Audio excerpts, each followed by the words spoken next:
তাহলে আমি এটা একটা 1 নম্বর ইকুয়েশন দিলাম। তাহলে এখানে এইটা দেওয়া আছে, তোমাদের সব সময় মনে রাখতে হবে এখানে কি চিহ্ন দেওয়া আছে, এই টাইপের অঙ্কগুলো।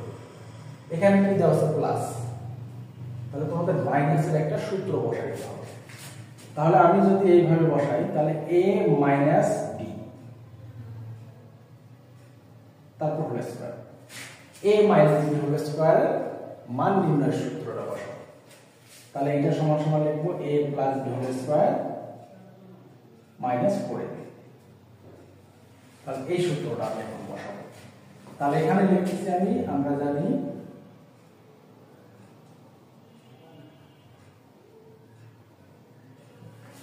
তাহলে এটা বিপরীত, তাহলে এখানে প্লাস দেওয়া আছে ওই জন্য লিখতে হবে মাইনাস।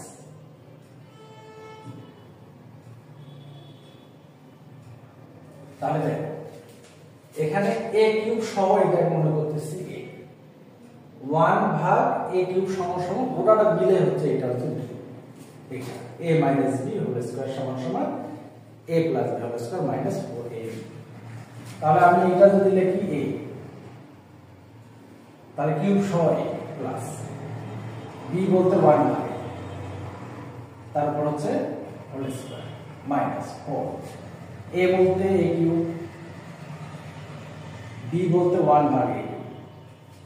ঠিক আছে, দেখো এই যে প্লাসের আমার মান দেওয়া আছে, প্লাসের মানটা বসাবো 18√3, তারপর হচ্ছে স্কয়ার মাইনাস 4, এটা কাটা। তাহলে এখন দেখো এখানে স্কয়ার 18 এর উপরও স্কয়ার আছে, √3 এর উপরও স্কয়ার আছে। তাহলে আমি একটু ক্যালকুলেটর ব্যবহার করব, 18 এর উপর স্কয়ার, তাহলে 18, তারপর যদি আমি স্কয়ার দেই কত হচ্ছে 324। 3 এর এখানে √3 আছে, √3 এর উপর স্কয়ার করলে শুধু 3। তাহলে আমি একবারে করতে পারতাম গুণন 3 বিয়োগ হচ্ছে তোমার 4, 9